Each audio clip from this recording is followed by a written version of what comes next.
भिक्षु अंगुलीमाल के देह छोड़ने पर अन्य भिक्षुओं ने बुद्ध से पूछा, भंते अंगुलीमाल मरकर कहां उत्पन्न हुए होंगे? ये जिज्ञासा स्वाभाविक थी, क्योंकि अंगुलीमाल बड़ा हत्यारा था। उसने 1000 लोगों की हत्या की थी। उसने कसम ली थी कि 1000 लोगों को मार के उनकी अंगुलियों की माला बना के पहनूंगा। इसलिए उसका नाम अंगुलीमाल पड़ गया था, क्योंकि अंगुलियों की माला उसने पहन ली थी। उसने 1000 लोग मार डाले थे। वो बड़ा भयंकर हत्यारा था बुद्ध के समय का। 999 आदमियों को मार चुका था और 1000वीं की प्रतीक्षा कर रहा था, लेकिन दूर दूर तक लोग चौंक गए थे।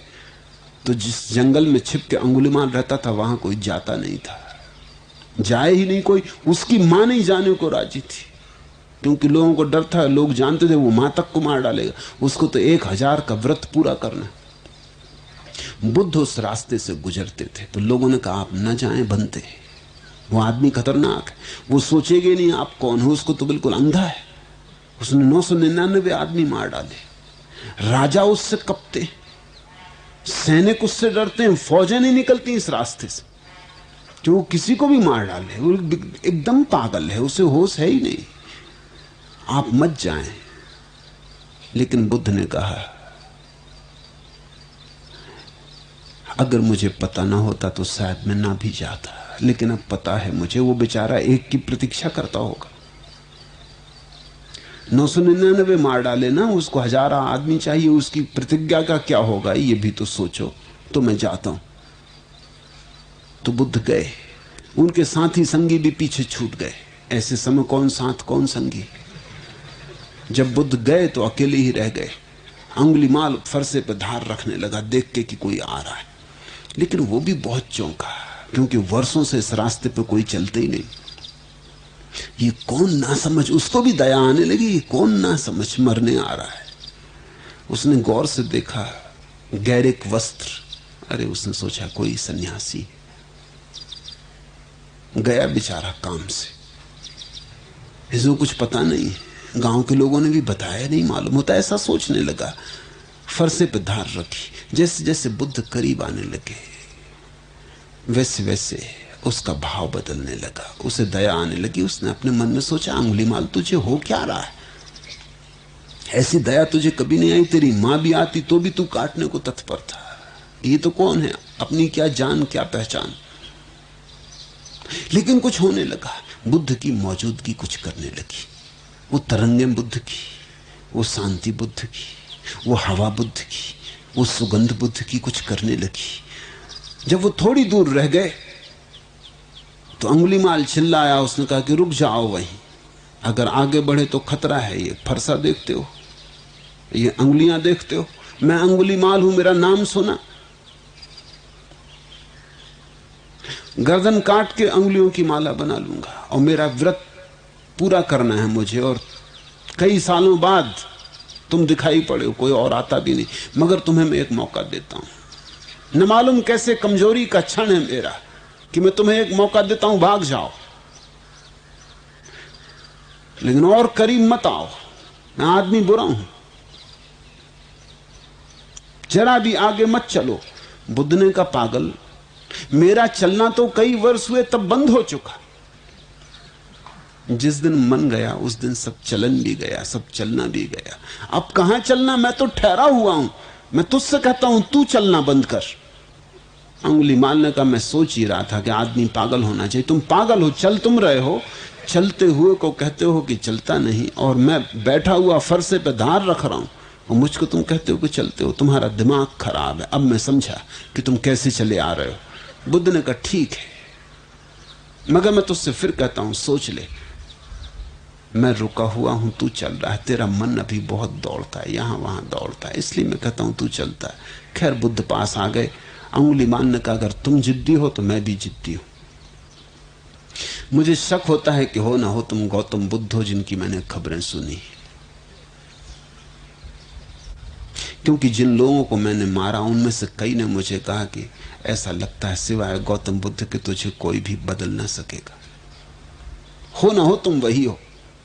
मगर भूल जाओ, मैं भी अंगुलीमाल हूं।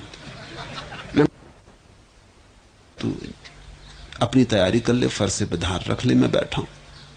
वो बैठ गए शांत। वो फरसे पे धार रखता है, क्योंकि कई साल से कोई आया नहीं, तो फरसे पे जंग चढ़ गई। वो बार बार देख लेता है इस आदमी को, बात क्या है। उसका दिल बड़ा पिघला जा रहा है, इस आदमी पे बड़ा प्रेम आया जा रहा है, इस आदमी की तरफ बड़ा लगा हुआ जा रहा है। वो डर रहा है। थोड़ी देर करने लगा फरसे पे धार रखने में, को और थोड़ी देर जी ले, इस आदमी का साथ बड़ा प्यारा है, फिर मर जाएगा, फिर कब ऐसा आदमी मिलेगा। वो और देर लगाने लगा। बुद्ध ने कहा, मुझे लगता है तुम जरा देरी लगा रहे। फरसे पे धार रखो अंगुलीमाल, तुम अपना काम करो, मुझे मेरा काम करने दो। ऐसे जल्दी से किसी के प्रभाव में नहीं आ जाते। अंगुलीमाल ने कहा कि तुम आदमी कैसे हो, तुम मरने पे तत्पर हो, आत्महत्या करने की तुमने सोच रखी। लेकिन उसका दिल बदल गया है, फरसे पे धार बेमन से रख रहा है। फिर धार भी पूरी हो गई। फिर उसने कहा, बोलो क्या विचार है।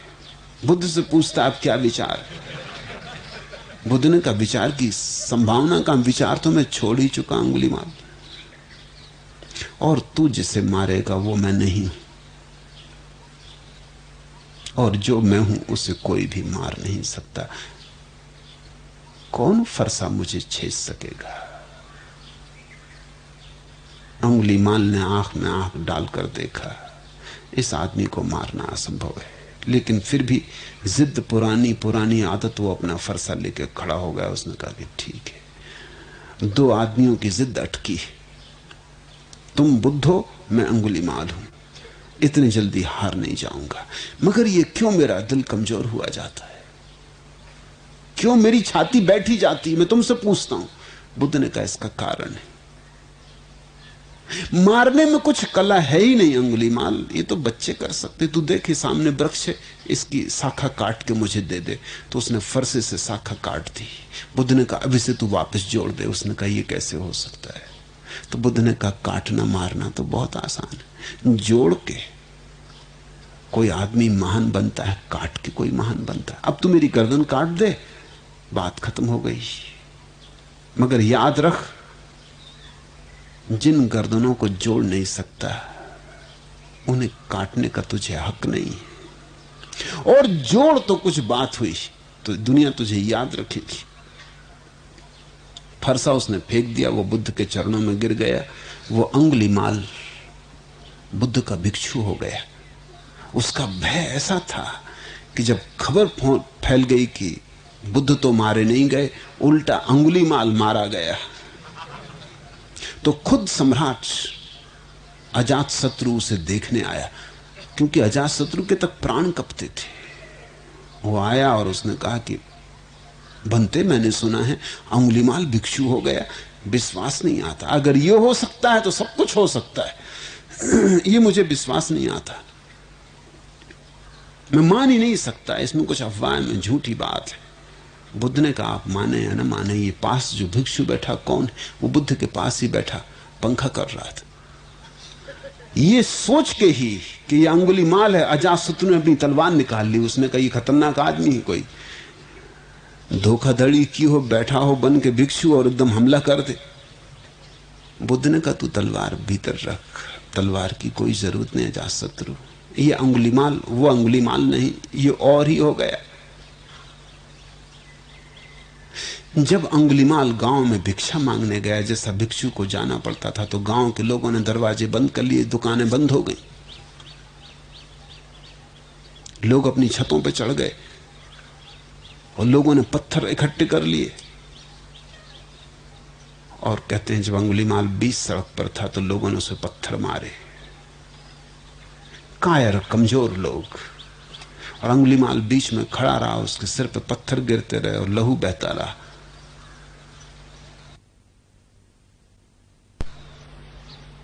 और अभी तरु ने जो मंत्र पढ़ा ना, बुद्धम शरणम गच्छामि, वो इसे दोहराता रहा, बुद्धम शरणम गच्छामि, संघम शरणम गच्छामि, धम्मम शरणम गच्छामि।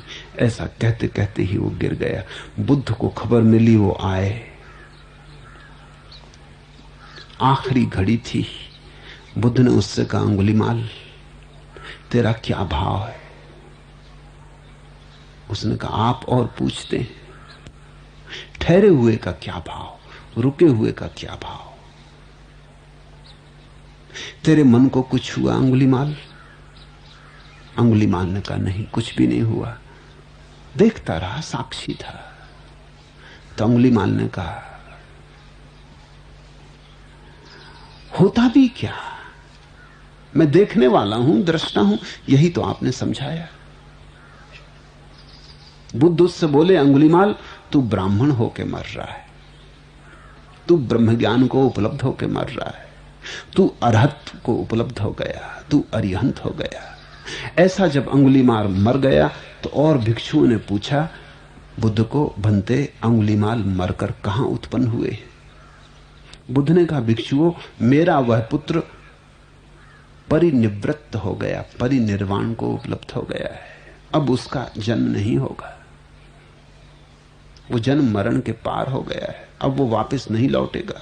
भंते, भिक्षुओं ने कहा, इतने मनुष्यों को मारकर? भिक्षुओं को भरोसा ना आया, ऐसा पापी परिनिर्वाण को उपलब्ध हो गया।